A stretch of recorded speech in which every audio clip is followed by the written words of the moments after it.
राधे कृष्णा राधे कृष्णा कृष्णा कृष्णा राधे राधे राधे श्याम श्यामा श्यामा राधे राधे राधे कृष्णा कृष्णा कृष्णा राधे राधे राधे श्याम श्यामा श्यामा राधे राधे राधे कृष्णा कृष्णा कृष्णा राधे राधे राधे श्याम श्यामा श्याम राधे राधे राधे कृष्णा कृष्णा कृष्णा राधे राधे राधे श्याम श्यामा श्याम राधे राधे कृष्णा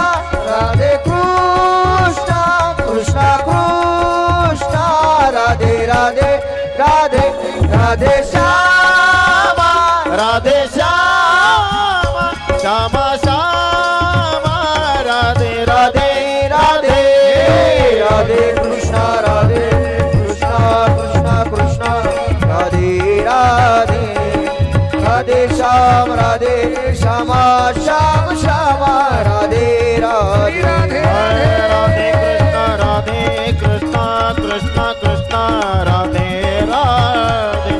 राधे राधे श्यामा श्यामा राधे राधे भगवान की जय। योऽन्त प्रविष्टमवाचिमिमां प्रसुप्तां सञ्जीवयत्रखिल शक्तिधर स्वधाम्नाम् अन्यास्त्रहस्तचरणश्रवणत्वगादीन् प्राणान् नमो भगवते पुरुषाय तुभ्यं। श्री गंगा मैया के पावन तट पर आनंदकन परमात्मा के कथा में तल्लीन गोस्वामी शुकदेव जी कहते राजन, गंगा मैयाच्या पवित्र किनाऱ्यावरती आनंदकन नामक घाटावरती महात्मा गोस्वामी शुकदेवजी राजा परीक्षितीला श्रीमद भागवत कथा वर्णन करून सांगतायत। तीच असणारी श्रीमद भागवत कथा ही अकारण करुणावरून आलय भक्त काम कल्पतरूप असणारा पंढरीश परमात्मा माझा श्याम सुंदर त्याच्या दयेनं त्याच्या कृपेनं कैलासवासी विश्वनाथ वामनराव पाटील सानप यांच्या स्मरणार्थ त्यांच्या असणारं जे कुटुंब आहे या कुटुंबाच्या माध्यमातून ही असणारी श्रीमद भागवत कथा आपल्या असणाऱ्या या नाशिक आनंदनगरमध्ये उपस्थित आहे। आज कथेचा आपला असणार हे दुसरा दिवस, दुसरं पुष्प आहे। कालपर्यंत आपण या ठिकाणी भागवताचं महात्म्य वर्णन करून पाहत आहोत। काल ज्या वेळेला महात्म्य या ठिकाणी आपण पाहत होतो, भागवताचा पहिला महिमा आपण या ठिकाणी पाहिला। ब्रह्मदेवानं सत्यलोकामध्ये एक तराजू लावला आणि एका पारड्यामध्ये उद्धराची सर्व साधनं ठेवली आणि दुसऱ्या पारड्यामध्ये श्रीमद भागवत ठेवलं। विलक्षण असणारी गोष्ट आहे महाराज। भागवताचं पारडं जड भरलं आणि ब्रह्मदेव आश्चर्यचकित झाला। हा पहिला महिमा आपण काल पाहिला। त्याचबरोबर दुसरा महिमा आपण त्या ठिकाणी पाहिला। भक्तीची दोन मुलं ज्ञान आणि वैराग्य जी वृद्धावस्थेला प्राप्त झाली, भगवंताच्या कृपेनं या भागवताच्या सामर्थ्यानं त्या दोन्ही मुलांना तारुण्य अवस्था प्राप्त झाली। हा महिमा आपण काल त्या ठिकाणी पाहिला। मोठा लीलाकारी असणारा माझा कन्हैया आहे, ज्याचं नाव कृष्ण आहे। आकृष्ट करणारा असणारा हा कृष्ण अनेक लीला परमात्मा तुमच्या आमच्या सर्वांकरता करत राहतो। हा भगवान ज्या वेळेला अवताराला या ठिकाणी येतो ना महाराज, अवताराला येण्याची अनेक कारण या ठिकाणी सांगितली जातात। नवे नवे हा जगाचा मालक 6 प्रकाराने अवतार घेतो। एक आहे अंश, अंशांशी कला आवेश पूर्ण आणि पूर्णता. त्याच्यामध्ये पूर्ण अवतार श्री राम प्रभूचा आणि पूर्णतम अवतार श्री कृष्ण परमात्म्याचा. 24 अवताराची असणारी ही कथा आहे. याच्यामध्ये 20वा अवतार भगवान कृष्ण परमात्म्याचा आहे.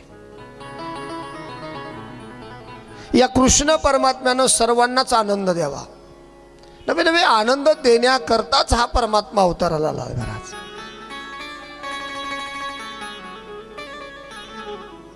याला प्रत्येकानं आपलं म्हणायची गरज आहे. जशी आपण आपल्या प्रपंचामध्ये प्रत्येक जण महाराज वेगवेगळी नाती जपतो ना, आई मामा मामी मावशी काका सर्व नाते आपण जपतो, तसं एक नातं या परमात्म्याशी सुद्धा जोडलं पाहिजे. एक नातं याच्याशी सुद्धा जोडलं पाहिजे. ज्याला संसारात व्यवहारात कोणी नसेल ना, त्यानं सगळी नाती या देवाबरोबर जोडून मोकळं व्हायचं. याला आपला पती म्हणा, याला आपला भाऊ म्हणा, सगळी नातं निभावण्याकरता हा कृष्ण परमात्मा आज तत्पर आहे. आणि याच कृष्ण परमात्म्याची कथा आपण या ठिकाणी श्रवण करत आहोत. आता भक्तीची 2 मुलं तरुण अवस्था त्या ठिकाणी प्राप्त झाली आणि भक्तीनं विचारलं, देवा अरे तुमच्या सामर्थ्यानं हे सगळं मला मिळालं, मला सांगा ना. म्हटले मी कुठे राहू?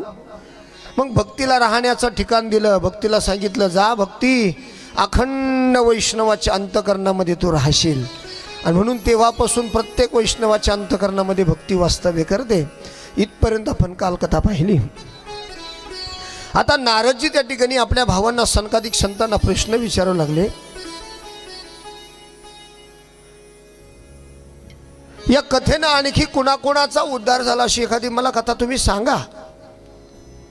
त्यावेळेला एक सुंदर असणारा कथा भाग या ठिकाणी महाराज सांगितला जातोय.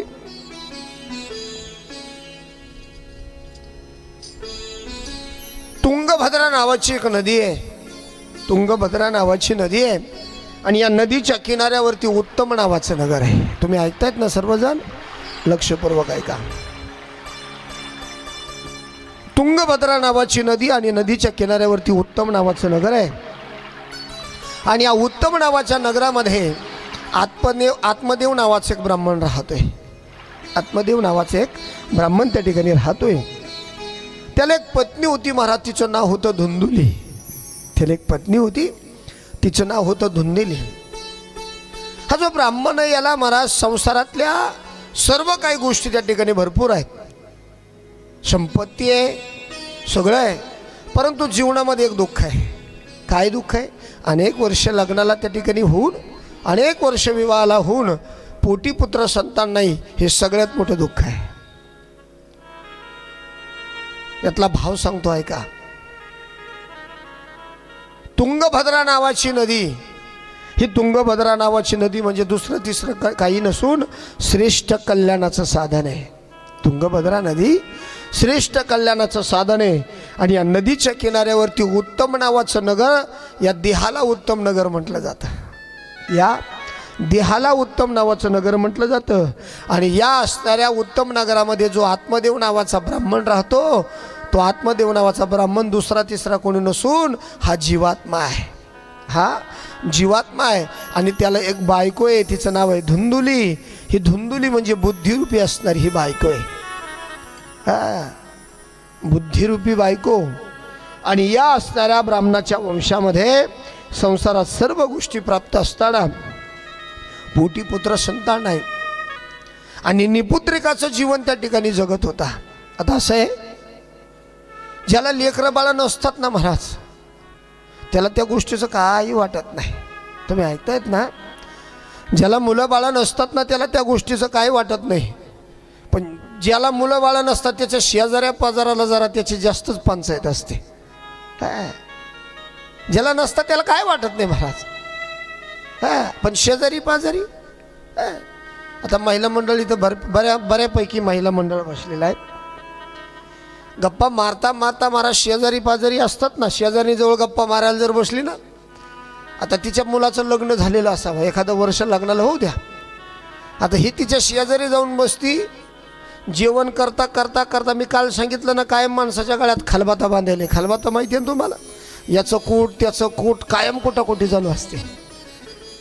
आता गप्पा मारायला लागल्या तरी ती शेजारणीला विचारते, का ग अगं 1 वर्ष झालं तुझ्या तुला सून आली, तुझ्या सुनाला काही आहे का नाही अजून? हा बघा, लग्न तिच्या मुलाचं झालं, सून तिला आली पंचायतीला. हा तुला करायचं काय? हा आहे का नाही म्हटलं, काही पंचायत असते लोकाला. निपुत्रिकाचं जीवन जगणं एका दृष्टीनं चांगलं पण आहे, कारण जी लेकरं समोर आहे ना तुमच्या आमच्या, कोणत्या मुलांना आईबापाला चोपाळा टांगला सांगा बरं मला? तुम्ही ऐकतायत ना?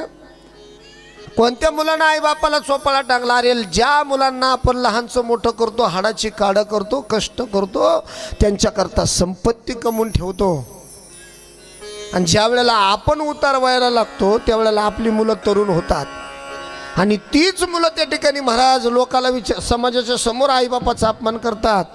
काय केलं म्हणतात आमच्याकरता आईबापानं? अरे हाडाची काढ केली, संपत्ती कमवून ठेवली. हा तुम्हाला एक सांगू का, मुलगा आणि मुलगी ह्या 2 वेगवेगळ्या बाजू आहेत.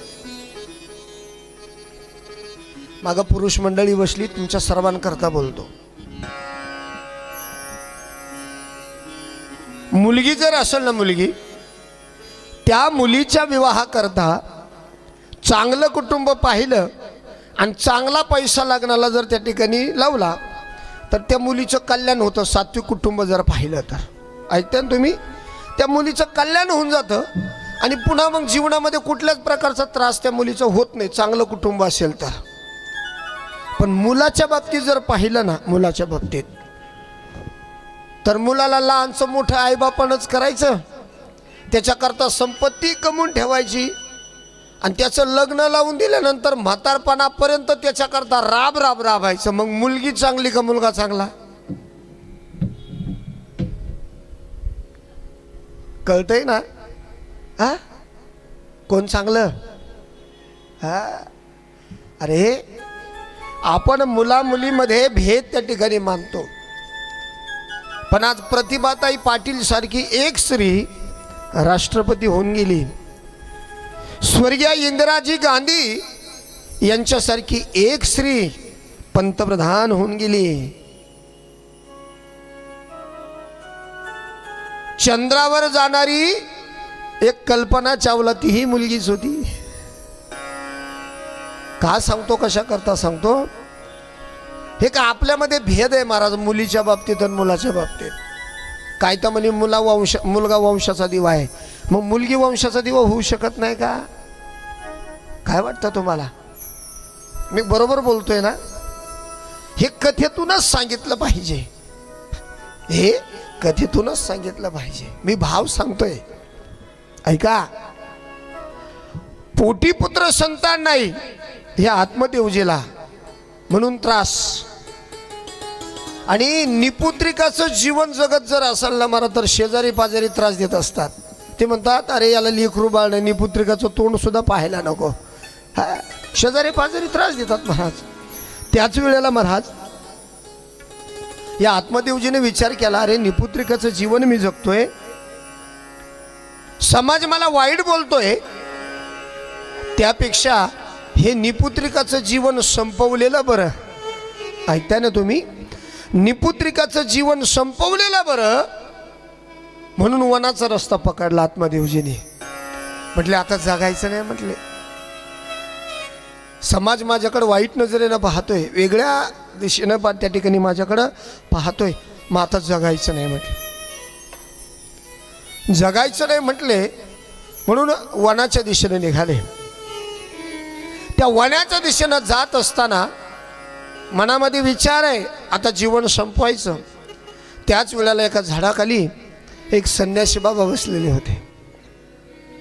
एक संन्यासी बाबा त्या ठिकाणी बसलेले पाहिले, आणि आता राजानं विचार केला, या आत्मदेवानं आता येवय या ठिकाणी आपल्याला जायचे, मरायचं आहे, आत्महत्या आपल्याला करायची आहे. मग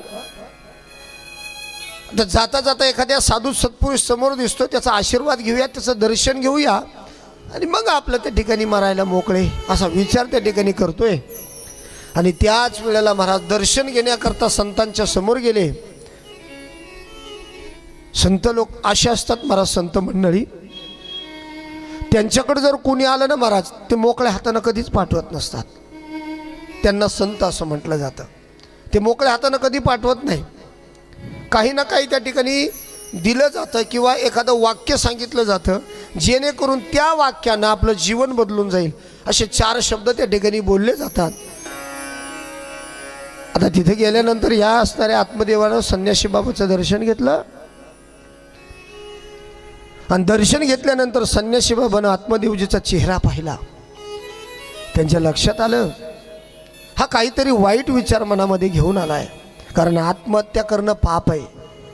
ज्या जगाच्या मालकानं तुम्हाला आम्हाला देह दिला ना, तो देह तुमच्या आपल्या स्वतःच्या हातानं संपवण्याचा काही एक आपल्याला अधिकार नाही. आत्महत्या जो आत्महत्या करतो ना महाराज, त्याला देवाजवळ जागा मिळत नाही महाराज. तुम्ही त्याच्याकरता किती प्रयत्न करा, किती कथा करा, किती बाबा लोक त्या ठिकाणी आणा, किती दान करा, किती धर्म करा, पण त्याला मोक्ष मिळत नाही. आत्महत्या करणारा करता बोलतोय मी. हे बाकीचे विषय बाजूला ठेवा, पण आत्महत्या करणं योग्य नाही. संन्यासी बाबानं ओळखलं, हा अविचार त्या ठिकाणी करतोय, आत्महत्या करण्याकरता जातोय. म्हणून संन्यासी बाबाने विचारलं, का रे बाबा, तुझ्या जीवनात काही दुःख आहे का? आता दुःख आहे का विचारल्यानंतर महाराज असं असतं बरं का, आपल्या जीवनात जर काही दुःख असेल ते आपल्याला खूप वाटतं कोणाकडे तरी बोलावं, पण लोक बोलत नाही. बोलत नाही. आणि अशा वेळेला जर एखादी व्यक्ती समोर आली, अशा वेळेला एखादी व्यक्ती समोर आली आणि ती जर तुम्हाला म्हटली ना, का रे काय भानगडे, काही त्रास आहे का तुला, असं विचारल्यानंतर ज्याच्या अंतःकरणात दुःख असताना त्याला एवढा आनंद होतो, त्याला वाटतं अरे बरं झालं कोणीतरी जीवाभावाचा भेटला बोलायला. तो लगेच मन मोकळं करून मोकळा होतो, लगेच मनातलं सांगून मोकळा होतो. तसं आत्मदेवजी त्या ठिकाणी सांगू लागले. बाबांनी विचारलं, संन्यासी बाबांनी तुला काही दुःख आहे का, असं विचारल्याबरोबर आत्मदेवजी रडायला लागले. आत्मदेवजी रडायला लागले. का रडणं होतं सांगू लागले, महाराज काय सांगू म्हटले, जीवन किती वाईट आहे म्हटले माझं. दुःखाचं कारण विचारलं आणि जीवन किती वाईट आहे सांगू लागले. म्हटले अरे मला संतती नाही हो. बाबा म्हटले अरे मग नसली तर नसू दे ना. कोणत्या संततीनं आईबापाला चोपाला टांगल्या म्हणे, म्हणून त्या संतती करता रडतो. सांगू लागला, अहो माझ्या दारामध्ये एक गोमाता आहे, एक गाय आहे. त्या गाईला सुद्धा कधी वासरू झालं नाही हो. दुःखाचं कारण सांगतंय, मी तर निपुत्रिकच आहे, पण माझ्या दारामध्ये जी गोमाता आहे तिला सुद्धा कधी काही वासरू झालं नाही. आणि ऐका ना बाबा, मी माझ्या दारामध्ये जर फळाची झाडं तिथे जर रोंबवली, फळाची झाडं जर लावली, तर आत्तापर्यंत त्या झाडांना कधी फळंसुद्धा आले नाही हो. मी जर फुलाची रोपं दरवाजामध्ये ठेवली तर आत्तापर्यंत त्या झाडांना फुलंसुद्धा आली नाही. एवढं वाईट माझं जीवन आहे, काय करू म्हटलं असं जीवन ठेवून. संन्यासी बाबाने सांगितलं, अरे तू जो विचार करतो ना आत्महत्या करण्याचा, हा विचार वाईट आहे. आणि का रडतोस म्हटले संतती करता. अरे ज्या संतती करता तू आज रडतो ना, अरे एक दिवस हीच संतती तुला रडायला लावेल रे. का रडतोस म्हटले त्यांच्या कारण. नसलं जीवन ना, अरे भगवंताची भक्ती कर, चांगलं जीवन मिळालंय तुला. कारण संसारामध्ये भक्ती करता येत नाही, आणि जरी करता आली तर अर्ध लक्ष संसाराकडे राहतं आणि अर्ध लक्ष परमार्थाकडे राहतं. अरे तुझं जीवन एवढं चांगलं आहे, पाठीमागं कोण नाही राहिलं तुला, मग त्या देवाला आपलं समन आणि त्याची भक्ती कर. असं म्हटल्यानंतर मग हा आणखीनच मोठ्यानं रडायला लागला. आणखीनच मोठ्यानं रडायला लागला. का रडत होता माहिती आहे, त्या साधू संतांना त्यांनी बोलू लागला. म्हणले महाराज तुम्ही मला या ठिकाणी हे सांगता, म्हणले तुम्ही मला सांगता किंवा मुलांनी कोणाचं चांगलं केलं म्हटले त्यांच्याकरता रडतो, ते रडायला लावते, हे तुम्ही मला सांगता. अरे जर मला तुम्हाला आशीर्वाद देता येत नाही तर मग तुमचा संन्यासी असल्याचा काय उपयोग. म्हणजे बघा याच्याकरता तो संन्यासी झाला. तुम्हाला जर मला आशीर्वाद देता येत नाही पुत्र संततीचा, तर मग तुमच्या संन्याशी असल्याचा काय उपयोग आहे म्हटले. बघा लोक असेच असतात महाराज. एखाद्यानं चांगलं केलं तर बरं, नाही तर लोक त्याला शाप देऊन मोकळे होतात. असं आहे समाजाची रीत आहे. तुम्ही एखाद्यावर 10 वेळाला उपकार करा. समाजाची रीत सांगतो, तुम्ही एखाद्या वेळेस 10 वेळाला उपकार करा एखाद्यावर आणि 11व्या वेळेला त्याला नाही म्हणा एखाद्या गोष्टीला. तो तुमच्या 10 वेळेला केलेल्या उपकाराला विसरतो. हा सृष्टीचा नियम आहे. मी बोलतोय बरोबर बोलतोय ना. 10 वेळेला उपकार जरी केलेला असलं ना तुम्हाला, 11 वेळेला जर तुम्ही म्हटले ना माझ्याकडून काम होणार नाही, तो असं नाही विचार करत यानं 10 वेळेला माझी गरज केली बा, मग तो फक्त आत्ता गरज केली नाही एवढंच लक्षात ठेवतो. हा सृष्टीचा नियम आहे. हा सृष्टीचा नियम आहे. मला जर आशीर्वाद देता येत नसेल तर तुमच्या संन्याशी असल्याचा काय उपयोग. लोक असेच आहेत महाराज. हा लोक असेच आहेत. देवाला नवस करतो आपण. तुम्ही करता का रे देवाला नवस. ऐ महिला मंडळ, देवाला नवस करता नाही. करताच 100%. आता महिला मंडळ देवाला जर तुम्ही गेले आता अंबाबाईला जवळ आहे ना तुमच्या वणी सप्तशृंगी, त्या वणीला गेला आणि गेल्यानंतर त्या अंबाबाईच्या समोर दर्शन घेताना प्रत्येक जण त्या ठिकाणी बोलत असतो काहीतरी. आणि कसं बोलणं असतं बघा. आता आमच्या ग्रामीण भागातलं बोलतो मी. ग्रामीण भागातलं, शहरातलं कशाला सांगू मी. ग्रामीण भागातलं देवाच्या समोर गेले का महिला मंडळ बोलत असत्या, हे बघ देवी तुझ्या समोर मी नवस करते, तू जर खरे सत्वाची असशील तर माझा नवस पूर्ण करशील. म्हणजे हिचा नवस पूर्ण नाही झाला तर ती सत्वाची नाही का. मला काय बोलायचं कळतंय ना. मग तुमचा जर नवस पूर्णत्वाला गेला नाही तर मग ती सत्वाची नाही का. अरे या परमात्म्यानंच ही सृष्टी निर्माण केलेली आहे. त्याला सगळं कळतं महाराज. हा फक्त त्याच्याकरता भाव महत्वाचा. तो का म्हणे घालू तयावरी भार वाहू हा संसार देवापायी. त्याला आपलं म्हणायला शिकलं पाहिजे हो. हा महत्वाचा भाव आहे. संन्याशी रडू लागला म्हणले मग काय उपयोग आहे म्हणले तुमचा संन्याशी असल्याचा. संन्यासी बाबानं त्याचा ललाट पाहिलं. ललाट म्हणजे कपाळ पाहिलं. कपाळ पाहिल्यानंतर असं लक्षामध्ये आलं की याच्या मागच्याही 7 पिढ्यामध्ये पुत्र संततीचा योग नाही आणि पुढच्याही 7 पिढ्यामध्ये याच्या जीवनात पुत्र संततीचा योग नाही. हे त्यांनी ओळखलं महाराज. हे त्यांनी ओळखलं. पुत्र संततीचा योग नाही हे त्यांनी ओळखलं. आणि त्याला सांगायला सुरुवात केली, अरे बाबा का रडतो लेकरा बाळा करता. अरे सोडून द्या ना म्हटले सगळं. असं आहे मर का. मूर्खाला किती उपदेश केला ना तो त्याला कळत नाही. मी बोलत नाही. उपदेशो ही मूर्खाना प्रकोपाय न जायते. मूर्खाला किती उपदेश करा त्याला कळत नाही. एकदा काय झालं, अकबर आणि बिरबल बादशाह. बिरबल माहिती आहे, अकबर बादशाह माहिती आहे. अकबर बादशाह, या अकबर बादशाहच्या घरी एक ज्योतिष आला, एक भविष्य सांगणारा आला. तुम्ही ऐकतायत ना. एक भविष्य सांगणारा आला आणि अकबरानं त्याला विचारलं, म्हणजे तुला भविष्य कळतं ना, मग सांग म्हणले माझं भविष्य कसं आहे. आता त्या बिचाऱ्या भविष्यकारानं खरं खरं भविष्य सांगायला सुरुवात केली. म्हणले महाराज ऐका ना म्हणले, तुमचं भविष्य सांगतो म्हणले. अहो तुमच्या डोळ्यात देखत तुमच्या घरातली सगळी माणसं मरणार आहेत म्हणले. काय भविष्य सांगितलं तुम्ही ऐकतायत ना, माझ्या शब्दांकडे लक्ष द्या. अहो म्हणले महाराज तुमच्या डोळ्यात देखत तुमच्या घरातले सगळे माणसं मरणार आहे. अकबराला राग आला. माझ्या घरातले माणसं, आता खरं सांगितलं राग येत असतो. ते काय म्हणतात ना आपल्याकडे म्हण आहे, खरं बोललं की सख्या आईला राग येत असतं. खरं बोललो आहे की नाही. खरं सांगितलं, हे असं काय बोलतोस म्हणले. अकबर बादशाहने लगेच सेवकाला बोलून घेतलं, सांगितलं याला उचला आणि तुरुंगात टाका.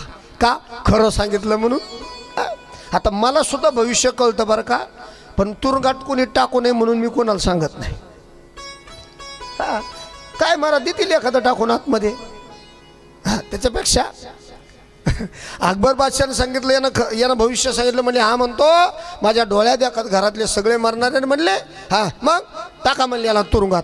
त्याला दिलं तुरुंगात टाकून आणि तुरुंगात टाकून दिल्यानंतर तो भविष्य रडायला लागला.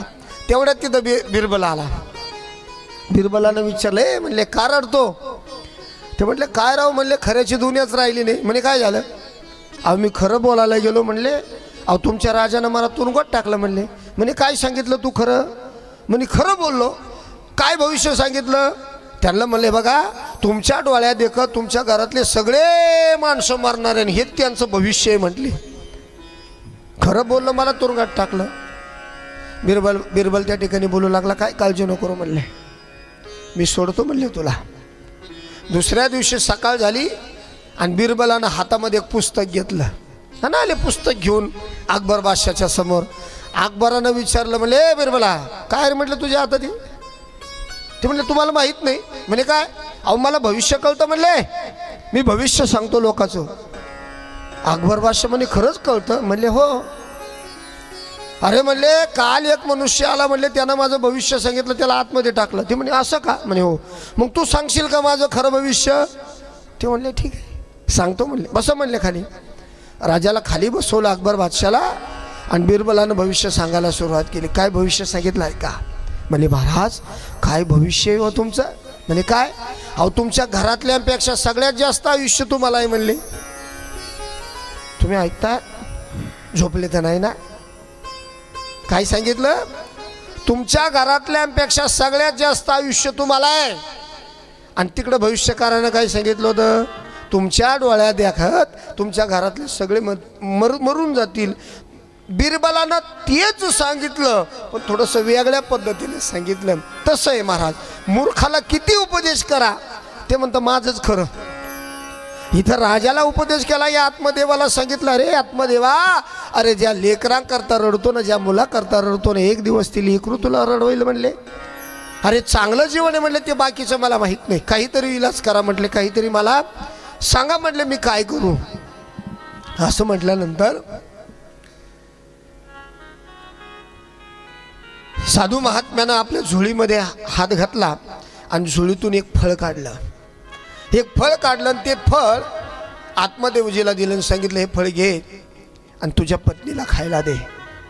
भगवंताच्या कृपेनं तुला मुलगा होईल म्हटले, घेऊन जा म्हटले. आणि बरेच त्या ठिकाणी महाराज हे दिल्यानंतर बऱ्यापैकी त्या ठिकाणी त्याला पथ्य सुद्धा सांगितले. हे घेऊन गेल्यानंतर काय करायचं? त्यानं ते सगळं ऐकलं आणि पळत पळतच घरी गेला. पळत पळतच घरी गेला. दरवाजातच उभी होती महाराज त्याची बायको धुंदुली. तिनं पाहिलं, वाट पाहत होती अजून कमून, कारण तो सांगून गेलेला नव्हता कुठं जायचं म्हणून. दुरूनच पाहिला, आनंद झाला. अरे आज जरा जास्तच पळत आले म्हणले. मग आज का जरा जास्त दक्षिणा मिळाली काय नो? तिला वाटलं दक्षिणा मिळाली काय नो. हा पळत पळत तिथं आला आणि आल्यानंतर लगेच त्या ठिकाणी मला अगं चल आतमध्ये. अगं आतमध्ये चल म्हटले, तुला एक आनंदाची बातमी सांगायची. घरामध्ये नेलं आणि आपल्या असणाऱ्या पिशवीतून ते फळ काढलं आणि ते फळ हातात दिलं आणि सांगितलं हे घे फळ. कशा करता दिलं म्हणले फळ? अगं मला एक साधू महात्मे भेटले आणि त्या साधू महात्म्यानं हे फळ दिलं आणि त्यानं सांगितलं हे फळ तुझ्या पत्नीला खायला दे आणि या फळामुळं तुला मुलगा होईल. पण पथ्य खूप सांगितले म्हणले. म्हणे काय काय पथ्य सांगितले? बरेच पथ्य सांगितले. म्हणे काय काय पथ्य? म्हणे हे फळ खाल्ल्यानंतर ती गर्भवती होणार आहे. ती गर्भवती झाल्यानंतर तिनं 9 महिने सत्य बोलायचं, खोटं बोलायचं. पहिलं पथ्य सांगितलं. काय करायचं? सत्य बोलायचं. दुसरं पथ्य सांगितलं शौच, शुचिरभूत राहायचं. शौच कळतं ना तुम्हाला? असं आहे भागवतात सांगितलं, एक नियम सांगतो गृहस्थाश्रम चांगला कसा असतो. लघुशंकेला जर गेलं ना महाराज, मनगटापर्यंत हात धुतले पाहिजे. मनगटापर्यंत हात धुतले पाहिजे, पायावर पाणी घेतलं पाहिजे आणि कमीत कमी 3 वेळेला गुळणा केला पाहिजे, तरच घरात जावं. बहिर्दिशेला जर गेलं तर 6 वेळेला गुळणा करायचा, कोपरापर्यंत हात धुवायचे, गुडघ्यापर्यंत पाय धुवायचे, तरच घरात जायचं. तर तुमच्या घरामध्ये लक्ष्मी टिकल. हे नियम आहे महाराज. शुचिरभूत, शौच चांगल्या पद्धतीनं राहिलं पाहिजे. इतके गचाळ लोक राहतात, कसे राहत असतील तर राहू बाबा. गचाळपणा चालत नाही परमार्थामध्ये. शौच, दया, राग येऊ द्यायचा नाही. दया म्हणजे राग येऊ द्यायचा नाही. दान करायचं. दान तुम्हाला एक सांगू का, इकडे लक्ष द्या. दानाला फार महत्व आहे महाराज. तुम्ही जर दान दिलं ना तर तुमच्या धनाची शुद्धता होत असते. तुम्ही ऐकतात ना, दान दिल्यानंतर धनाची शुद्धता होत असते. धनाला किंमत कधी आहे, तुम्ही किती साठून ठेवलं त्याला उधायला लागतील महाराज. पण धनाला किंमत कधी आहे, ज्या वेळेला तुम्ही साठवलेला जो धन आहे त्या धनातला एक काही हिस्सा तुम्ही दान देण्याकरता त्या ठिकाणी खर्च कराल तर तुमच्या धनाची शुद्धता होते. तर धनाची शुद्धता होते. म्हणून दान धर्म केलाच पाहिजे. कारण भगवंताचं बोलणं आहे, 10 रुपये जर परमात्म्याकरता खर्च कराल तर तो परमात्मा 100 रुपये तुम्हाला कुठून आणून देईल हे कळणार सुद्धा नाही. आणि तुमच्या धनाची शुद्धता होईल म्हणून दान केलं पाहिजे. त्याच्यानंतर सांगितलं एक भोक्त. एक भोक्त तिला सांगितलं एकच वेळाला जेवायचं, एकच वेळाला जेवायचं. आणि हेच कथेचे नियम आहे बरं का. भागवताचे सुद्धा हेच नियम आहे. भागवत ऐकत असताना एकच वेळाला जेवलं पाहिजे. ऐकता तुम्ही, भागवत ऐकत असताना एकच वेळेला जेवलं पाहिजे. कथेचे नियम आहे. किमान उपवास धरला पाहिजे. भागवत ऐकताना काय केलं पाहिजे, उपवास धरला पाहिजे, सुचिरभूत राहिलं पाहिजे, खरं बोललं पाहिजे. भागवताचे नियम आहे. एक भोक्त एकदा जेवायचं, नाही तर मग एकदा उपवास धरायचा आणि एकदा जेवण करायचं. भागवताचा नियम आहे. एवढं करून जर नाही जमलं, एकदा जेवून आणि एकदा फराळ करून उपवास धरून एकदा जेवायचं, कथा ऐकायची. हे जरी नाही जमलं तो 2 वेळाला जेवायचं पण कथा ऐकायची. एवढं करून जर नाही जमलं तर 3 वेळाला जेवायचं पण कथा ऐकायची. एवढं करून जर नाही जमलं तर 3 वेळाला घरी खा आणि कथेला येताना शेंगदाणे फुटाणे संग घेऊन या. कथा ऐकता ऐकता खा पण कथा ऐका. हे नियम आहे महाराज. हे नियम आहे. शौच, दया, एक भोक्त, दान केलं पाहिजे. आणि हे सगळे महाराज नियम त्या ठिकाणी आतमध्ये आपल्या बायकोला सांगू लागले. आता ती हे सगळे नियम ऐकत असताना आता तिला आनंद व्हायला पाहिजे का नाही. पण तिला आनंद नाही झाला महाराज. धुंदुली बुद्धी, ही बुद्धी महाराज आहेच अशी. बुद्धी कधीच एका जागेवर स्थिर राहणार नाही. कधीच नाही, अजिबात नाही. एखादा फोन वाजला ना लगेच माणसाची बुद्धी पलटते. ती कथेतून उठून बाजूला जाते. बुद्धी अनंत बुद्धीचे तरंग क्षणाक्षणा पालटती रंग. बुद्धी आता इथे, बुद्धी तुमची आता इथे. आता ज्यांचे घरी राहिलेले असतील ना पतिराज, ते इथं बसले बसले विचार करत असतील ते आले असतील का नाही. आता इकडं तुमच्याकडं बाकीच्या गोष्टी नाही पण आमच्या भागात आहे. कोंबड्या, अजून शेळ्या, मेंढ्या, ऐक नाही. अरे महिला मंडळ कथेला जरी येऊन बसलं तरी तिचं लक्ष राहतं पप्प्याच्या बापानं कोंबड्या टाळल्या असतील का नाही. काय ही बुद्धी आहे. क्षणाक्षणा बुद्धीचे रंग त्या ठिकाणी बदलत असतात. ती विचार करू लागली. म्हणली बाई एवढे नियम पाळायचे आपल्याच्याने नाही होणार म्हणले.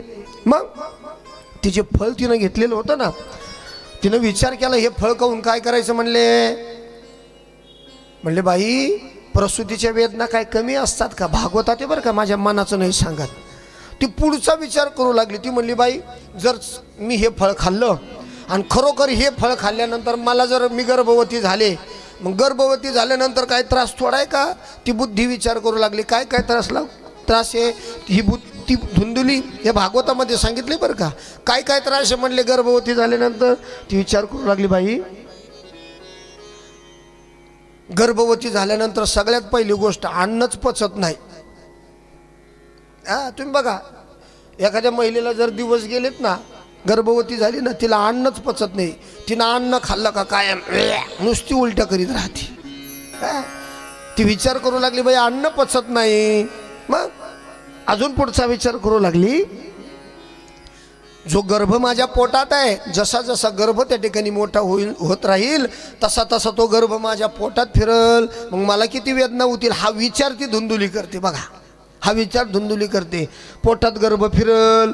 आणि बाई जर समजा गावात चोर आले, तुम्ही ऐकतायत ना, ती धुंदुली विचार करते बरं का. जर गावात चोर आले सगळे लोक त्या चोराच्या भीनं पळून जातील, पण बाई एवढं मोठं पोट घेऊन मी कुठं पळू? तुम्ही ऐकतायत ना? ती विचार करू लागली एवढं मोठं पोट घेऊन मी कुठं पळू? आणि बाई प्रसूतीचा त्रास काय थोडा राहतो का म्हटले? प्रसूतीचा त्रास फार कठीण. विचार करू लागली आणि त्यातले त्यात बाई म्हणले एवढं करून प्रसूतीचा त्रास, त्याच्यामध्ये खाण्याचं पथ्य. हा तुम्ही बघा बाळातीन बाईचं खाण्याचं पथ्य लय कठीण असतं. हा असतं की नाही? चोपदार उभाच असतो काठी घेऊन. चोपदार म्हणजे सासू. चोपदार काठी घेऊन उभाच असतो. अरे बाळातीन बाईचं खाणं लय कठीण रे बाबा. अरे अशी मोठी परात असते. आता तुमच्याकडं कसं आहे मला माहीत नाही, आमच्या ग्रामीण भागातलं सांगतो. अशी परात असते, त्या परातीमध्ये भाकरी भिजू घातली जाते. आणि ती भाकरी कशात भिजू घातली जाते? नुसतं पाणी, त्याच्यात डाळीचा पत्ताच नाही महाराज, नुसते आणि त्याच्यात मिरची नाही काय नाही. का? पोराला त्रास होईल म्हणून असं फळलोक पाणी, त्याच्यात ती भाकर भिजू घालायची, त्याचा गरगुट करायचा आणि सासूमध्ये घे पिऊन घे, तसंच पिऊन घ्यायचं. एवढं वाईट खाणं आहे महाराज बाळातीन बाईचं. चोपदार उभाच राहतो आणि विचार करू लागली म्हणले बाई मी जर जेवायला बसले आणि लेकरू जर रडायला लागलं, त्यानं शी सू जर केली तर मला जेवण सोडून पळावं लागल. नको म्हणले हे. मग ते फळ घेतलं ना तिनं, ते फळ फेकलं. दरवाजासमोर जी गाय उभी होती का, त्या गायीनंच ते फळ उचललं. हिनं फळ फेकलं आणि ते फळ गायीनं उचललं. गायीनं ते फळ खाल्लं. गायीनं फळ खाल्ल्यामुळं त्या गायीला गर्भधारणा झाली. ती गाय गर्भवती झाली आणि हिनं विचार केला म्हणले आता नवऱ्याला काय सांगायचं. तिची एक बहीण होती बघा, तिची एक बहीण होती.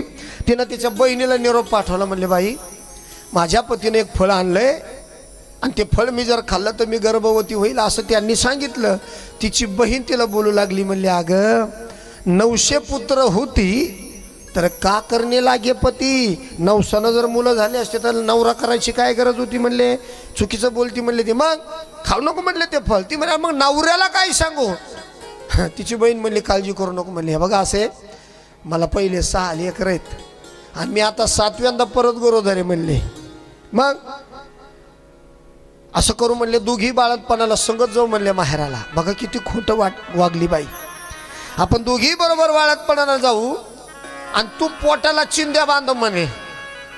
काय म्हणले ती म्हणे हे सगळं खरं आहे म्हणले, पण आता करायचं कसं. ते म्हणे असं आहे बघ मला 6 लेकरं आहे आणि 7व्यांदा गरोदर आहे. असं राहतं महाराज. ज्याच्या घरात खायला माणसं खूप असतात ना त्याच्याकडं खायला कमी असतं. तुम्ही बघा बरं का, तुम्ही बघितलेलं असेल. ज्याच्या घरामध्ये माणसं खायला जास्त असतात ना त्याच्याकडं खायला कमी असतं. पण ज्याच्याकडं खायला माणसंच नसताना त्याच्याकडं बक्कळ राहतं.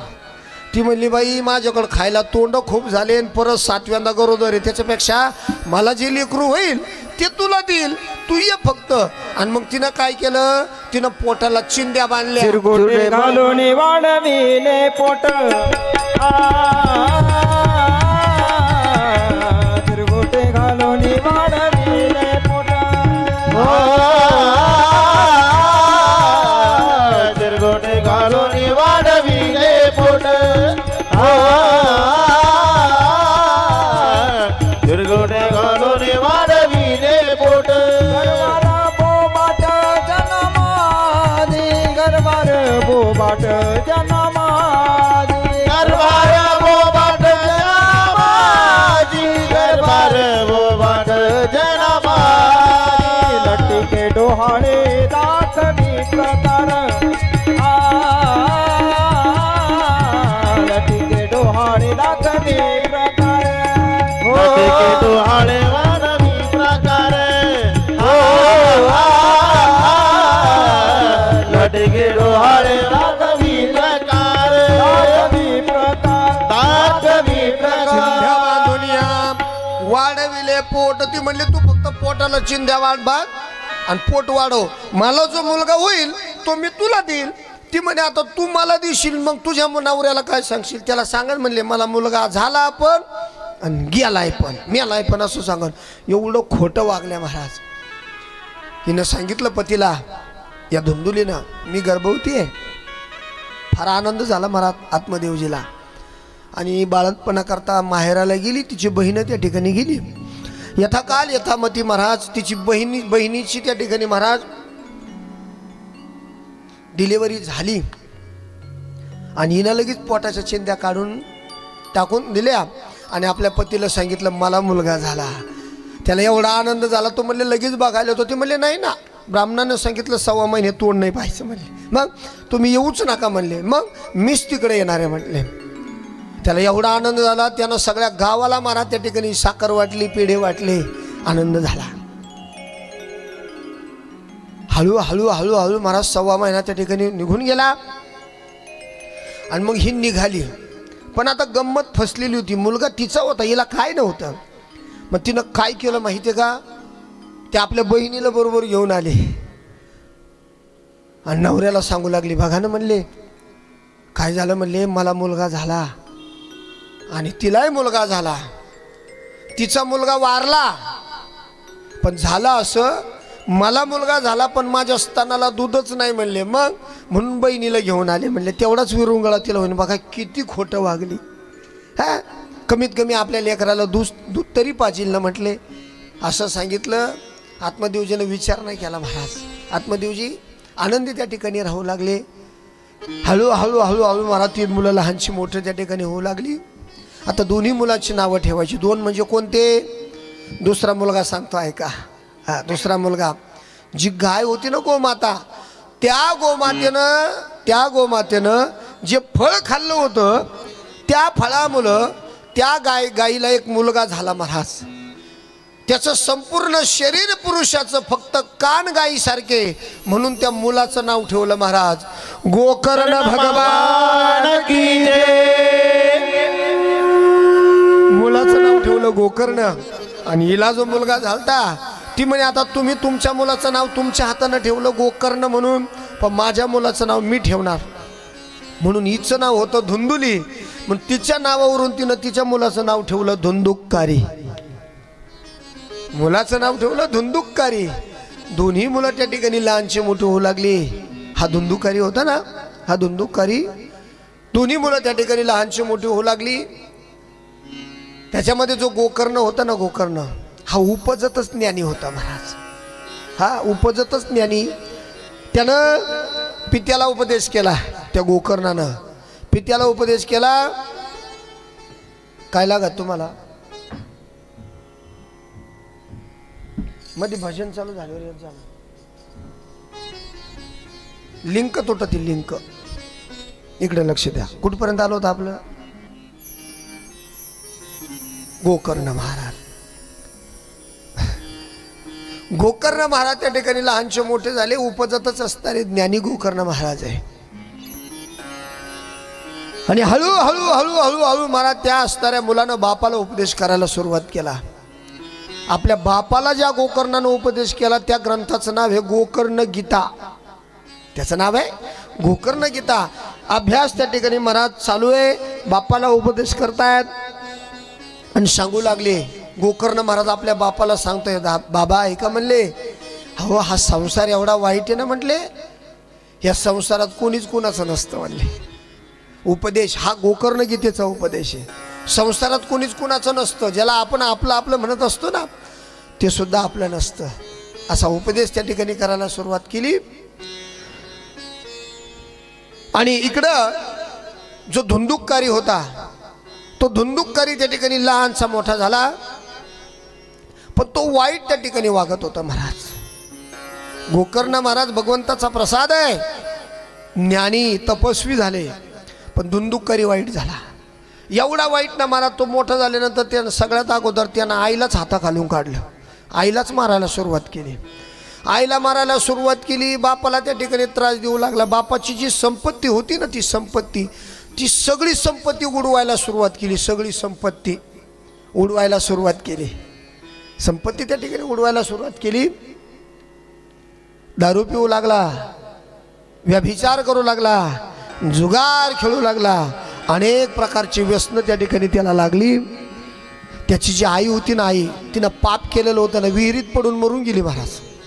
ती धुंदुली विहिरीत पडून मरून गेली. आता ती मरून गेली, या आत्मदेवजीने सुद्धा विचार केला. म्हटलं आता आपण थांबायचं नाही का, मुलगा त्रास देतोय.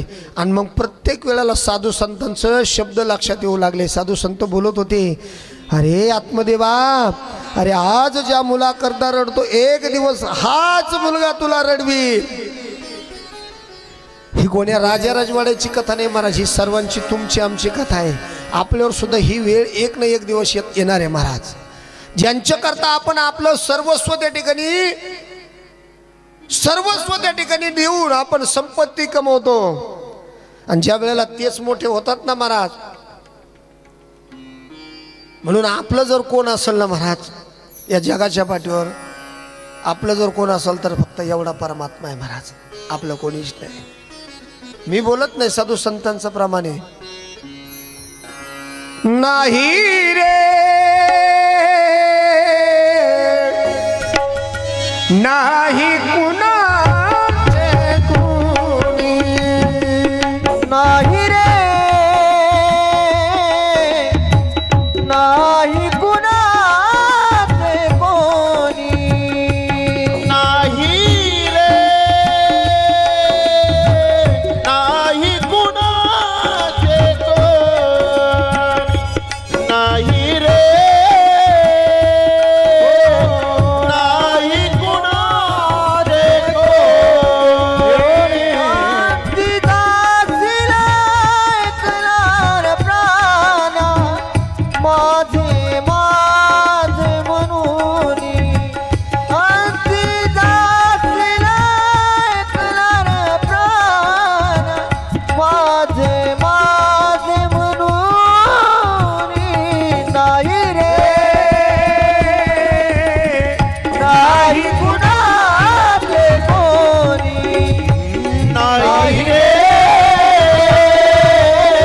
नाही कुणाचे कोणी.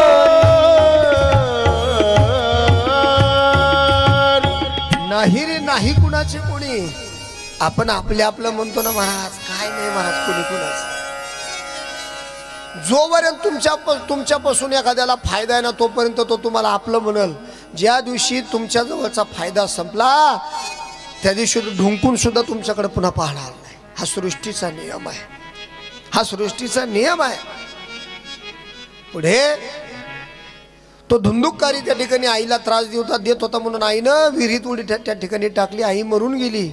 बापाने विचार केला आता आपण थांबायचं नाही. बापानं सुद्धा पुन्हा एकदा वनाचा रस्ता धरला आणि हा धुंदुककारी हा असणारा आत्मदेव ह्या धुंदुकारीच्या त्रासाला कंटाळून आत्मदेवजी वनामध्ये निघून गेला. आता एकटाच राहिला हा धुंदुककारी, हा एकटाच राहिला. मग यानं काय केलं, जोपर्यंत बापाची संपत्ती आहे ना तोपर्यंत ती सगळी संपत्ती त्यानं संपवायला सुरुवात केली. जुगार खेळतोय, दारू पितोय, व्यभिचार करतोय, सगळं त्या ठिकाणी करतोय महाराज. आणि संपत्ती संपून टाकली महाराज बापाची. ऐका, असे आईचं जर पुण्य असेल ना, ऐकताय तुम्ही, आईचं जर पुण्य असेल ना तर मुलगा शिलवान जन्माला येतो, सात्विक. आईचं जर पुण्य असेल ना तर मुलगा शिलवान जन्माला येतो. बापाचं जर पुण्य असेल तर मुलगा चतुर जन्माला येतो, हुशार. बापाचं जर पुण्य असेल तर मुलगा चतुर जन्माला येतो. आणि वंशाचं जर पुण्य असेल तर मुलगा दाता करण्यासारखा दानशूर जन्माला येतो, दाता. स्वतःचं जर पुण्य असेल, मुलगा जर पुण्य घेऊन आला ना स्वतःचं, तर तो भाग्यवान आहे. तो कसा आहे, भाग्यवान आहे. आणि बहुतांशी तुम्हाला सांगू का, आपल्याला लेकरं होतात ना, लेकरं आपल्याला मुलं होतात. मग ते मुलं चांगले त्या ठिकाणी महाराज त्यांचं जीवन चांगलं असावं याच्याकरता सगळ्यात अगोदर महाराज या महिला मंडळीने थोडासा विचार करणं गरजेचं आहे. तुम्हाला तर आमच्या काय हातात आहे ना, ज्या वेळेला तुम्ही गर्भवती होता ना त्यावेळेला क्लास केले पाहिजे गर्भसंस्काराचे. कशाचे? गर्भसंस्काराचे क्लास आजही चालू आहे.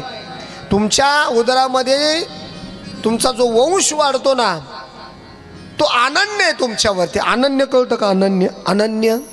आई जर पाणी पिली तरच पोटातल्या मुलाला पाणी प्यायला मिळतं. आईनं जर काही खाल्लं तरच पोटातल्या मुलाला खायला मिळतं. तो अनन्य आहे.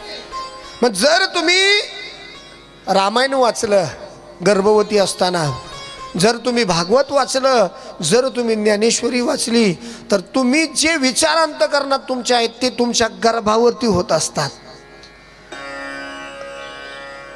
इथं बसल्यापैकी मला एक सांगा, ज्या वेळेला आपण गर्भवती होतो त्यावेळेला मी खरोखर देवाचं पारायण केलं किंवा ग्रंथ वाचले असं कोणी वर बोट करा बरं. 1 2 3 4 5 6 7 8 9 10. बाकीच्यांनी पाहिला टीव्ही. अरे गर्भ अवस्थेमध्ये असताना आता त्या टीव्हीवर मालिका सगळ्या सासू सोनाच्याच मालिका चालू आहेत बाबा. बरं त्याच्यात त्या मालिका अशा महाराज जी मरती ना ती परत जन्माला येते. पालट्या मालिका आहेत महाराज, आहे का नाही? ती मालिका चालू आहे बघा, ती गौरीची काय नाव ते, सुख म्हणजे. बघा आमच्या कुसुमाजीनं सांगितलं सुख म्हणजे काय असतं. सुख म्हणजे ते नसतं, अरे सुख म्हणजे हे असतं. हा त्याच्यात ती गौरी गेली आणि तो कोण काय त्याचं नाव तो गेला, ते परत आली. अरे अशा बावलट जर मालिका पाहिल्या तर कमून आपण बावलटपणा करायचो नाही बरं, मला सांगा बरं. हा आपल्या पोटामध्ये गर्भ आहे. आपण जर सिनेमा चित्रपट पाहिले तर आपला मुलगा ज्या वेळेला जन्माला येईल ना, जन्माला येताना तो ढिंग चांग डिचांग करीत नाही येणार तर कसाही. म्हणून गर्भसंस्कार करणं गरजेचं आहे आणि हे कथेतच ऐकलं पाहिजे. गर्भसंस्कार मुलगा जर त्या ठिकाणी मला स्वतःचं पुण्य असेल तर तो मुलगा भाग्यवान जन्माला येतो. याच्या उलट सांगतोय का, आईचं जर पाप असेल ना तर मुलगा उन्मत्त जन्माला येतो. उन्मत्त आपल्याकडे त्याला एक वेगळा शब्द आहे, उग्रट. आपण म्हणतो ना हे जरा उगिरी बोलतोय म्हणल्या का. आईचं जर पाप असेल तर मुलगा उन्मत्त जन्माला येतो. बापाचं जर पाप असेल तर मुलगा मूर्ख जन्माला येतो. मूर्ख मुलगा. बापाचं पाप असेल. आमच्या तिकडं राऊरी भागामध्ये एक शब्द आहे फुकणा. तुमच्याकडे आहे का? आपण म्हणतो ना काही येडं फुकणे म्हणतो की नाही, आपल्याकडे शब्द आहे फुकणे म्हणजे काय, बापाची संपत्ती जो फुकितो त्याला म्हणायचं फुकणे. बापाने कमायचं पोरानं फुकायचं, बापाने कमायचं पोरानं फुकायचं. असे मूर्ख लोक जन्माला येतात. कधी बापाचं पाप असेल तर. पुढे वंशाचं जर पुण्य असेल तर मुलगा कंजूस जन्माला येतो. कंजूस कळतं ना तुम्हाला?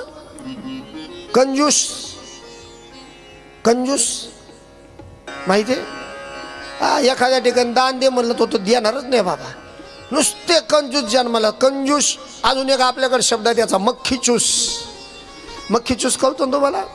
एक जण जेवायला बसला, त्याच्यासमोर तुपाची वाटी होती. मक्खीचूस सांगतो. एक जण जेवायला बसला, त्याच्यासमोर तुपाची वाटी होती आणि नेमकं त्या वाटीत माशी पडली.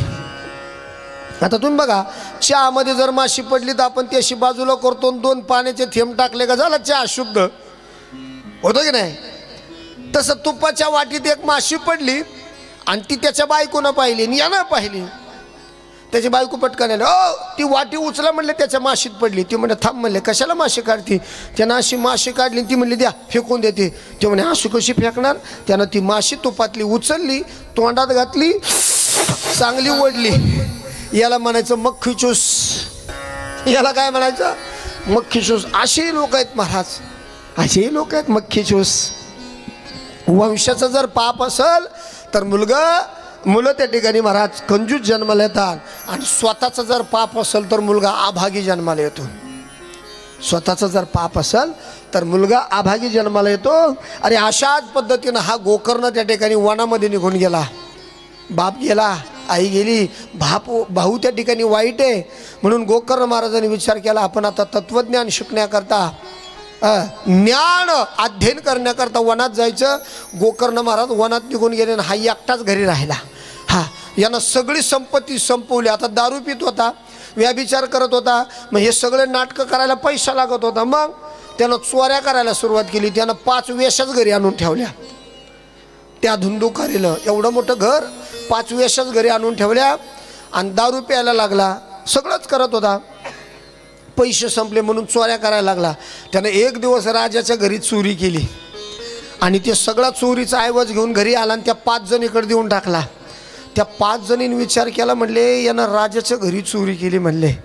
आणि जर समजा याची चोरी पकडली याची चोरी जर पकडली तर याच्याबरोबर आपल्याला सुद्धा राजा फासावर देईल म्हणले. मग एक काम करूया म्हणला, यो पकडू नये म्हणून म्हणले हे सगळं धन आपण त्या ठिकाणी काढून घेऊया आणि याला जीवच मारायचं म्हटले. म्हणून दोघींनी त्याचे हात धरले, दोघींनी त्याचे पाय धरले आणि एकीनं जिवंतपणे त्याच्या तोंडामध्ये विस्तू घालून मारला. हा धुंदुककारी जिवंतपणे विस्तू घालून मारला. तिथंच खंदक घेतला त्याच घरात. खंदक म्हणजे खड्डा, आणि त्या खड्ड्यातच पुरून टाकला आणि त्या 5 जणी निघून गेल्या. आता त्याला त्या खड्ड्यात पुरलं आणि पुरून त्या निघून गेल्या. आणि असं आहे महाराज, एखाद्यावर जर आपलं जे जीवन आहे ना महाराज, आपल्या जीवनामध्ये प्रत्येकाच्या जीवनामध्ये 16 संस्कार आहेत. किती? आणि त्या 16 संस्कारापैकी एक संस्कार आहे पिंडदान. जर तुमचा दशक्रिया पिंडदान व्यवस्थित झालं नाही तर पिशाच्या योनीला जावं लागतं. कुठं जावं लागतं? पिशाच्या योनीला जावं लागतं, जर तुमच्यावरती संस्कार झाले नाही तर. अशा पद्धतीनं महाराज तो पिशाच्या योनीला गेला. तो धुंदुककारी असा आज फिरू लागला महाराज पिशाच्या योनीमध्ये. काही दिवसानंतर गोकर्ण महाराज आपल्या स्वगृही आले. ज्ञान त्या ठिकाणी ग्रहण केलं आणि आपल्या घरी आले. तपस्वी होते महाराज, हातात कमंडलू होता. घरी आले आणि आल्यानंतर आपल्या घरामध्ये झोपलेलं असताना अचानकपणे त्यांना एक आवाज त्या ठिकाणी यायला लागला. अकराळ विकराळ असा त्या ठिकाणी आवाज येतोय. कशाचा आवाज येतोय हा विचार त्या ठिकाणी करतायत. समोर असणारी पुसट मूर्ती दिसते पण तिला बोलता येत नव्हतं. कोण असेल हे? कोण असेल हे? अकराळ विकराळ त्या ठिकाणी आवाज येत आहेत. कोण असेल हे? कोण असेल हे? म्हणून कमंडलू होतं ना हातामध्ये, त्या कमंडलूतून हातामध्ये थोडंसं पाणी घेतलं. जी पुसट मूर्ती समोर दिसते ना, आवाजाच्या दिशेनं ते भिरकावलं. पाणी त्या ठिकाणी शिंपडल्यामुळं ते असणाऱ्या समोर जी व्यक्ती दिसत होती तिचं थोडंसं पाप कमी झालं आणि तिला बोलता यायला लागलं. तिला बोलता यायला लागलं. गोकर्णानं विचारलं, अरे कोण आहेस तू? म्हटले, इथं का या ठिकाणी पिशाच्या योनीमध्ये फिरतोय? त्यावेळेला त्या असणाऱ्या व्यक्तीने सांगितलं, अरे मला नाही ओळखलंस तू? गोकर्ण, अरे मी तुझा भाऊ आहे धुंदुककारी. आणि मग सांगायला सुरुवात केली, अरे माझ्याकडून फार वाईट कृत्य त्या ठिकाणी घडले गेले. माझ्यामुळं बाबा त्या ठिकाणी निघून गेले, सगळ्या संपत्तीचा नाश झाला. माझ्याकडून पाप कर्म त्या ठिकाणी घडलं गेलं आणि म्हणून मला पिशाच्या योनीमध्ये जावं लागतंय. मी पिशाच्या योनीमध्ये अडकलोय रे. अरे तू माझा भाऊ आहेस गोकर्णा, काही कर पण मला मोक्ष मिळवण्याकरता, मला मुक्त त्या ठिकाणी करण्याकरता काहीतरी कर म्हटले. गोकर्ण महाराजांनी ऐकलं. महाराज गोकर्ण महाराजानं पिंडदान करायला सुरुवात केली. पिंडदान केलं तरी महाराज मोक्ष मिळाला नाही. पिंडदान केलं तरी मोक्ष मिळाला नाही. शेवटी सूर्यनारायणाची विनंती केली महाराज गोकर्ण महाराजांनी. सूर्यनारायणाला नमस्कार केला. सूर्यनारायणाला विचारलं, अहो माझा भाऊ अशा असणाऱ्या पिशाच्या योनीमध्ये अडकला, त्याच्याकरता मी काय करू सांगा ना म्हणले. सूर्यनारायणानं सांगितलं, ऐक म्हणले, तुझ्या भावाला जर तुला मोक्ष मिळवून द्यायचा असेल तर त्याच्याकरता एक आणि एकच साधन आहे. श्रीमद भागवतात मुक्ती सप्ताह वाचनम करो. काय सांगितलं? तुझ्या भावाला जर तुला मुक्तता मिळवायची असेल, मोक्ष मिळवून द्यायचं असेल तर श्रीमद भागवतात मुक्ती सप्ताह वाचनम करो. श्रीमद भागवताचं पारायण कर म्हटले, तुझ्या भावाला मुक्तता मिळेल, मोक्ष मिळेल म्हटले. आणि मग त्या ठिकाणी कोणत्या महिन्यात कधी त्या ठिकाणी सर्व असणारा महाराज इतिहास भागवतामध्ये सांगितलं आहे. हे श्रीमद भागवत कधी केलं पाहिजे सांगितलं.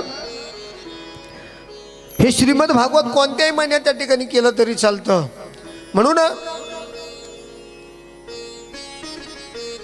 गोकर्ण महाराजांनी भागवताला सुरुवात केली. मोठा असणारा मंडप त्या ठिकाणी घातलाय. मोठा असणारा मंडप, त्या मंडपामध्ये एक असणारा व्यासपीठ त्या ठिकाणी मोठं त्या ठिकाणी व्यासपीठ तयार केलं. आणि त्या व्यासपीठावरती स्वतः गोकर्ण महाराज कथा सांगू लागले. आपला जो भाऊ होता ना त्याला बसण्याकरता एक आसन टाकलं समोर, एक आसन. ऐकताय ना तुम्ही? त्याला बसण्याकरता आता पिशाची योनी म्हणजे वायुरूप योनी आहे, मला दिसत नाही, ती वायुरूपानं असते. बसायला आसन टाकलं, वारं यायचं आणि ते आसन उडून मंडपाच्या बाहेर जायचं. ते आसन तिथं राहतच नव्हतं. त्याचं कारण आहे महाराज असं आहे, जर एखाद्या माणसाचं जर पाप असेल ना जीवनात, तर तो मनुष्य या भागवताच्या मंडपात बसू शकत नाही. हा सत्य परिस्थिती सांगतो. जर तुमच्या जीवनात पाप असेल तर तो मनुष्य या भागवताच्या मंडपात बसू शकत नाही. माझे शब्द ध्यानात ठेवा, बसू शकत नाही. वारं यायचं, आसन उडून जायचं. आता काय करावं म्हटलं, ज्याच्याकरता कथा करतो तोच मंडपात बसत नाही. सूर्यनारायणाची विनंती केली. सूर्यनारायणाने सांगितलं असं करा, एक बास म्हणजे बांबू, एक बांबू आणा, त्या बांबूमध्ये पोकळी असते, पोकळी. त्या पोकळीमध्ये ते असणाऱ्या धुंदुकारीला थांबायला सांगा. मध्ये पोकळी असते. 7 गाठीचा बांबू होता. 7 किती गाठीचा? 7 गाठीचा बांबू. आणि त्याच्यामध्ये असणाऱ्या त्या धुंदुकारीला थांबायला सांगितलं. पहिल्या दिवसाची कथा संपली, बांबूची पहिली गाठ तुटली. 7 गाठीचा बांबू आहे. दुसऱ्या दिवसाची कथा झाली, बांबूची दुसरी गाठ तुटली. तिसऱ्या दिवसाची कथा झाली, बांबूची तिसरी गाठ तुटली. 7 दिवसाची कथा झाली, कडकड कडकड कडकड कडकड कडकड कडकड कडकड बांबू दुभंगला आणि या धुंदुककारीला मोक्ष मिळाला. तुम्ही म्हणाल महाराज लोकही त्या ठिकाणी कथा ऐकण्याकरता होते, मग त्याला एकट्यालाच कसा मोक्ष मिळाला? कारण त्यानं जशी कथा ऐकली तशी बाकीच्यानं नाही ऐकली. त्यानं कशी ऐकली कथा? त्यानं 7 दिवस मंडप सोडला नाही, त्यानं 7 दिवस अन्न पाणी घेतलं नाही, म्हणून त्याला मोक्ष मिळाला. श्रीमद भागवत कथा म्हणजे मोक्ष कथा आहे. श्रीमद भागवत कथा म्हणजे काय? मोक्ष कथा. मोक्ष कथा आहे ही. जर अंतकरणापासून जर ऐकली ना महाराज, तर जिवंतपणीच मोक्ष मिळेल. मरणाची वाट पाहायची गरज नाही. जर अंतकरणापासून जर ही कथा तन्मन धनानं ऐकाल, अंतकरण, मी रोज बोलतो महाराज, लक्षपूर्वक ऐका, लक्षपूर्वक ऐका. का म्हणतो? तुमचं लक्ष बाजूला जाऊ नये म्हणून मी हे शब्द त्या ठिकाणी वारंवार बोलतो. लक्षपूर्वक ऐका. आणि मध्ये मध्ये बोलत असतो, तुम्हाला कळतंय ना, पण का तुम्हाला कळायला पाहिजे, जेणेकरून तुमचं या भागवतात प्रवेश व्हावा. हीच अंतकरणापासून इच्छा आहे महाराज, हीच अंतकरणापासून इच्छा आहे. म्हणून लक्षपूर्वक ऐकली पाहिजे. व्यवस्थित त्या ठिकाणी कथा ऐकली, त्याला मोक्ष मिळाला. आता त्याला मोक्ष मिळाला, मग गावकऱ्यांकरता पुन्हा एकदा कथा झाली आणि सगळं गाव त्या ठिकाणी उद्धारून गेलं महाराज. हा, सगळ्या गावाला न्यायला विमान आलं. विमान जसं तुकोबाराला वैकुंठाला न्यायला विमान आलं ना, तसं सगळ्यांना न्यायला विमान आलं. विमान येणं म्हणजे नेमकं काय? विमान येणं म्हणजे काय? विग्रह करतो, विमान आलं आणि तुम्ही बसले आणि गेला असं नाही. विमान येणं म्हणजे काय? याचा विग्रह करतो. विघतो मान यस्मात विमान. विघतो मान म्हणजे अभिमानरहित स्थिती होणं, यालाच म्हणतात विमान येणं. कारण अभिमान गेल्याशिवाय देव पण येत नाही. अभिमान गेला आणि तुका म्हणे देव झाला. हा, अभिमानरहित स्थिती झाली की आपल्याला सुद्धा विमान न्यायला येईल, लक्षात ठेवा. हा, तो वाटच पाहतोय महाराज, तो आपली वाटच पाहतोय. इथं बसल्यापैकी मला एकदा वर बोट करून सांगा बरं, मला मारायचं नाही असं कोण आहे? कोण आहे? अरे एक ना एक दिवस सगळ्याला जायचंय. म्हणून पहिल्या दिवशी कालच सांगितलं, ही कुण्या राजा राजवाड्याची कथा नाही, एकट्या परीक्षितीला कथा सांगितलं नाही. इथं बसलेला प्रत्येक व्यक्ती, तुम्ही आम्ही सर्वजण परीक्षिती आहोत. अरे जसं त्याला 7 दिवसात मारायचं, तसं तुम्हाला आम्हाला सुद्धा 7च दिवसात मारायचं. म्हणून आपण प्रत्येक जण परीक्षित आहोत. म्हणून राजा राजवाड्याची कथा नाही, ही आपली कथा आहे. जीवनाची व्यथा घालायची असेल तर श्रीमद भागवत कथा ऐका. जीवनाची जर व्यथा घालायची असेल तर श्रीमद भागवत कथा ऐका. आणि या कथेनं मोक्षच मिळणार आहे, या कथेनं मोक्षच मिळणार आहे. आणि अशा पद्धतीनं त्या ठिकाणी कथा केली जाते. कथा कशी केली जाते? भागवतामध्ये नियम सांगितलेत कशी असावी ही कथा. 7 दिवसाची असावी. किती दिवसाची? 7 दिवसाची.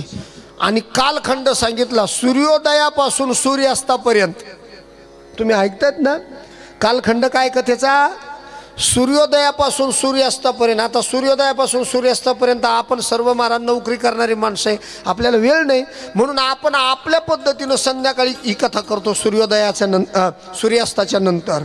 पण तसा नियम काय, सूर्योदयापासून सूर्यास्तापर्यंत. तुम्ही आजच शुकतालला जर गेला ना, शुक्रताल जर गेलात ना, हां आमच्या घरकल मावशी आम्ही गेलो होतो, तुम्ही होते ना शुक्रतालला, तिथं सकाळी कथा सुरू करावी लागते. सकाळी म्हणजे दिवसभरात कधी पण, 6च्या नंतर संध्याकाळी कथा करू देत नाहीत, कथेचा नियम आहे. 7 दिवसामध्ये कथा असावी. याचा काळ सांगितला. आषाढ, श्रावण, भाद्रपद, अश्विन, कार्तिक, मार्गशीर्ष कोणत्याही महिन्यात कथा केली तर ही कथा पावन होत असते. त्याचबरोबर एका लग्ना इतका खर्च एका कथेला केला पाहिजे, हे भागवतात सांगितले. कथेला खर्च अजिबात हटलं नाही पाहिजे. एका लग्ना इतका खर्च एका कथेला केला पाहिजे, हे भागवतात नियम आहे, माझ्या मनाचं बोलत नाही. त्याचबरोबर या ठिकाणी भोजन वस्त्र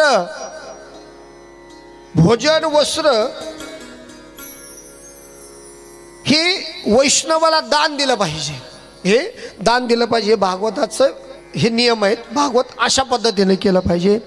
त्याचबरोबर जो वक्ता असतो सांगणारा तो वैष्णव असला पाहिजे, तो माळकरी असला पाहिजे.